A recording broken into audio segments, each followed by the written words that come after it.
Ever wonder how many stories get forgotten, not because they weren't important, but because other people told them? Well, this is my voice.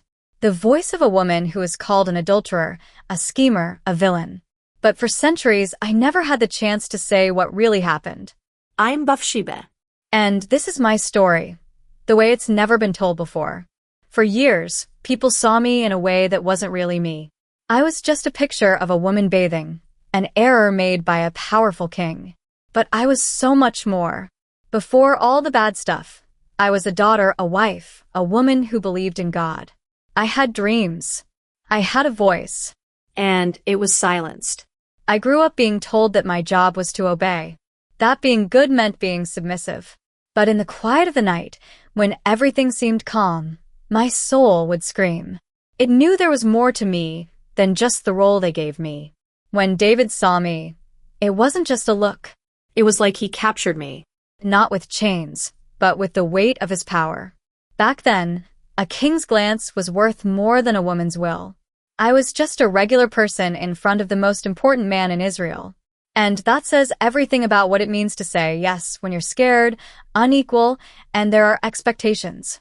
For a long time, I carried that blame all by myself.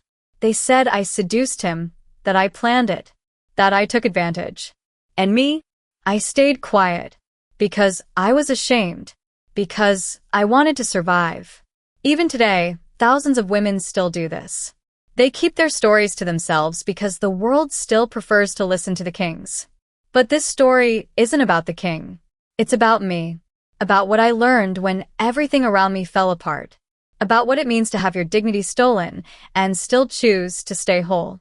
About how, even among the ruins of other people's judgments, a woman can stand tall. Finding my voice again was painful. First, because I had to realize it was always there. Then, because I understood that my story could help others heal. Being a woman in any time means dealing with expectations and being silenced. But when we speak, even if our voice shakes, something changes. I'm not a saint. I'm not a sinner either. I'm human. Yes, I was a victim, but I refuse to be just that. I survived the king's gaze, the loss of my husband, the death of my son. I survived the words they wrote about me without ever hearing my side. Today, I sit here in front of you to rescue not only what I went through, but what so many other women have gone through and are still going through. Because a silenced woman's story is never just her own. It echoes through generations. And my echo is here, in these words. What would have happened if they had listened to me before? If my version had been in the holy books, in the lessons taught, in the religious discussions? How many other women would also be seen with more humanity? How much blame could have been avoided? Maybe we'll never know. But today, with this story told in my voice, we plant a new seed. A seed of listening, of rethinking, of courage. If you've made it this far, maybe something in you has also been silenced. Maybe you know what it's like to be judged without a chance to defend yourself. And if that's the case, listen to this carefully. Your story matters. Your pain matters. And your voice needs to be heard. My name is Bathsheba. And this isn't just a confession. It's a revolution. When we talk about power, we almost always think about wars, thrones, big decisions. But there's a more subtle, quieter, and often more cruel power. The power of a look. The power of an order that doesn't need to be spoken, because everyone knows what happens if you disobey. That day, when I went to bathe, I just wanted a moment of peace. Just a little time to myself, away from the noise of the city, from the chores of the house. I never imagined that my private moment would become the start of the biggest chaos in my life. And it was there, without warning, that I felt it. The look. That look that went right through me like an arrow. A look that didn't ask me anything, it just took. And when I looked up and saw David standing up high, looking like he'd already decided what to do next, I knew. Back then, saying no to the king wasn't just being bold, it was a death sentence. Even the most respected women knew their will was worth less than a king's curiosity. My body was looked at without my permission. My private space was invaded. And the next day, when the royal messenger knocked on my door, my fate was already sealed. You might be thinking, but why did she go? And I'll answer you with another question. How do you refuse an invitation that isn't really an invitation? How do you say no to someone who decides the fate of your husband, your family, your life? I went because I didn't have a choice. I went because I was raised to obey. Because I saw my mother stay quiet, my neighbors bow down, and because I knew that in worlds like ours, women learn from a young age how to survive, even if it means staying silent. For a long time, I tried to convince myself that maybe I was partly to blame, that maybe my body had said something my mouth didn't, that maybe, But no. today I understand. There was no choice. There was a hierarchy. There was fear. Our history romanticizes power. In stories, the king is wise, the warrior is noble, love is overwhelming. But what if it's not? What if it's invasive, unequal, unfair? What if what they called passion was actually abuse disguised as desire? Today, thousands of women live through this same thing. Bosses, leaders, public figures who use their position to get what isn't freely offered to them. And the cruelest part? They're still questioned. But why didn't you say anything? Why didn't you scream? Why didn't you run away? Maybe because, like me, they knew their scream would be muffled. That running away would bring worse consequences. That sometimes silence is the only armor left. I'm not telling this to play the victim. I'm telling it because the truth sets you free. Because when we name what hurt us, we take away its power to control us. Because I know that somewhere another woman is going through the same dilemma, and she needs to hear that she's not alone. David was a great king, but he was also a flawed man, like we all are. And that mistake, that moment that changed my life forever, can't be erased or ignored. What happened to me wasn't seduction. It was an imbalance of power. It was the weight of a system where my will didn't matter. And the scariest part? For centuries, this was accepted. Retold as a love story, as destiny, as divine will. Today, I rewrite this with my own voice, not to destroy anyone, but to rebuild myself, so that the gaze that once trapped me can be replaced by gazes that listen to me, that recognize me, that respect me. And if my story makes someone rethink their own way of looking at things, then it will have been worth it. Guilt is a prison without bars. Invisible, silent, but heavy like a rock on your chest. For a long time, I walked around with that rock tied to my soul. There wasn't a day I didn't think about what I did. Or, more precisely, what they allowed to be done to me, and what it caused. Uriah's death, my son's suffering, the scorn in other people's eyes, it all fell on me. I was the marked woman, the sinner. And the cruelest thing is that even when I tried to move on, people wouldn't let me. With every judging look, every whisper behind my back, the scar would reopen. The guilt wasn't just inside anymore.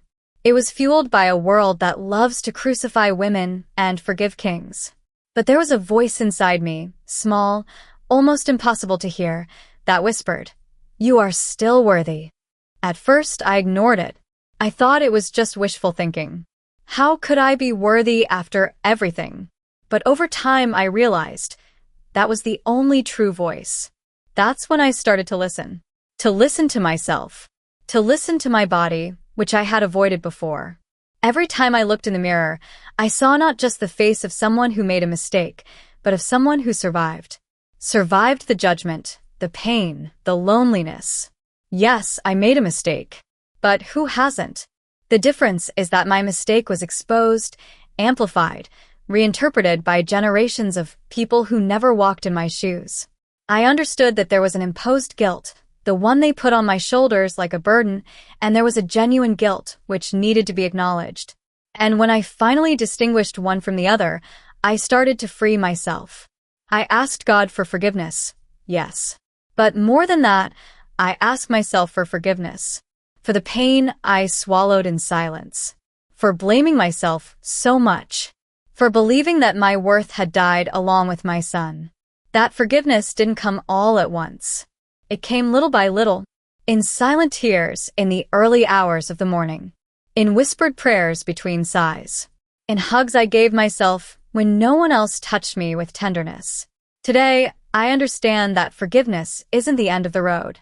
It's the beginning of a reconciliation with myself. And with something even bigger, with my purpose. How many women, like me, erase themselves because of past mistakes? How many were taught to hate themselves? To see themselves as impure, stained, beyond repair? The truth is, we're taught from a young age to carry guilt that isn't just our own. And when we believe we're unforgivable, we become easy targets for a world that profits from our submission. But love, true love, doesn't profit. It sets you free. If my story reaches you today, it's because forgiveness gave me strength. It taught me that scars aren't marks of shame, but of survival. That I can be whole, even after being broken. When I held my son Solomon for the first time, something inside me calmed down.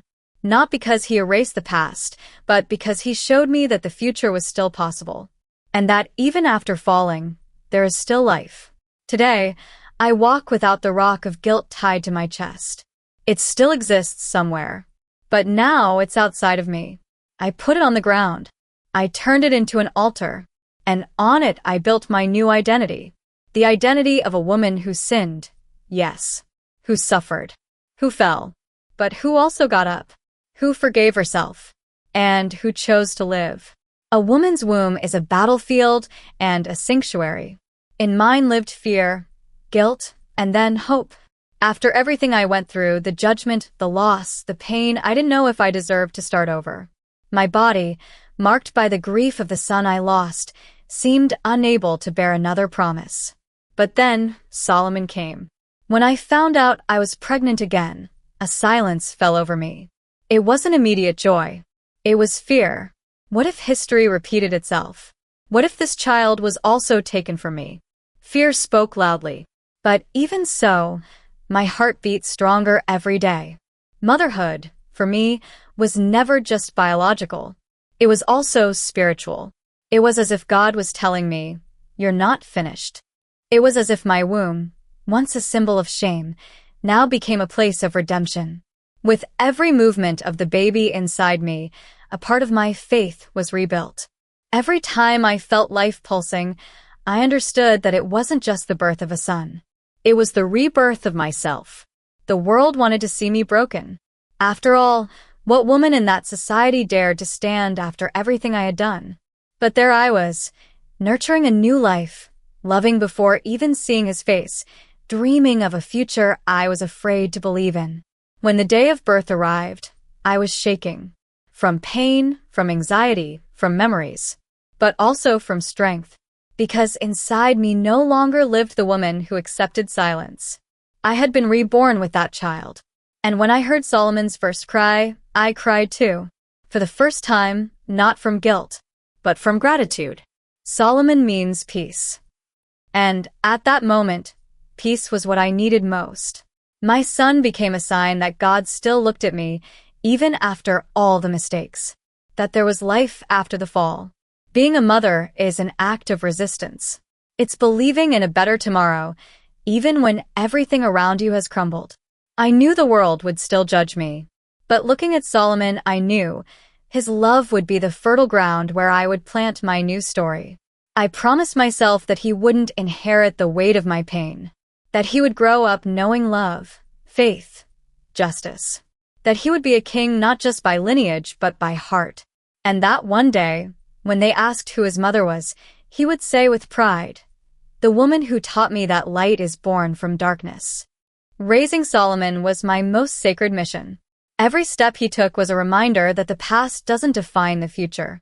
That a mother marked by sin can still be a source of wisdom, affection, courage. As the years passed and he grew, I saw in him not just an heir, but a legacy. Living proof that motherhood is more than giving birth. It's creating, protecting, teaching, even when the world doubts you. For a long time, they told me I had destroyed a lineage. But looking at Solomon, I saw that I was rebuilding one. With trembling hands, yes. With scars on my body and soul. But also with a strength that no judgment could take away from me. Solomon was my second chance. But more than that, he was my answer. To everyone who called me wrong, unworthy. He was my yes to life. My quietest scream of resistance. And if I speak firmly today, if my voice reaches you today, it's because one day, in the deepest silence, I was a mother. And that made me invincible. They say the throne is made of stone and gold. But for me, it was always made of silent decisions, sleepless nights, and advice whispered between sighs. When Solomon was crowned king, many looked at him and saw a young man, an heir, a symbol. But what few saw was the mother by his side, and everything I had to face for him to get there. I never had a crown, but I had the responsibility of preparing a king. For a long time, my influence was invisible, not because I lacked strength, but because that's how the world preferred it to be. Mothers shape empires behind the scenes. And even so, their names are rarely written on the columns of history. But that didn't stop me from acting.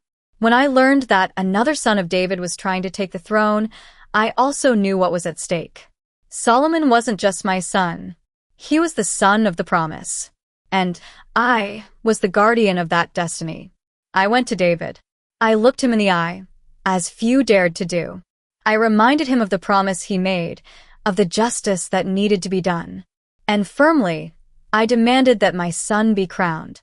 Not out of ego, but because I knew the future of a people depended on it.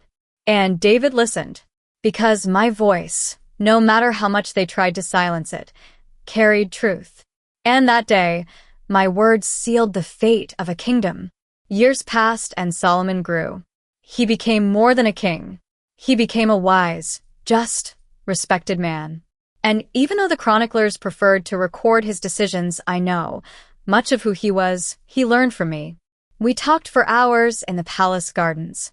I told him about human nature, about humility, about power that doesn't serve the people and turns against the throne itself. He listened. He always listened. My presence to the right of the king wasn't just for show. It was strategic. It was love in the form of guidance. And it was in this role that I understood something bigger. Female power doesn't always need to be declared. But when it's embraced consciously, it can transform nations. Today, I see clearly that my legacy isn't just in Solomon. It's in every woman who, even in silence, makes decisions that change the world. It's in every mother who teaches principles, even when the world doesn't give her credit. I was judged for my mistakes, but I chose that they wouldn't be my last word. And because of that, every time Solomon judged with wisdom, it was as if a part of me was also there, balancing the scales of history.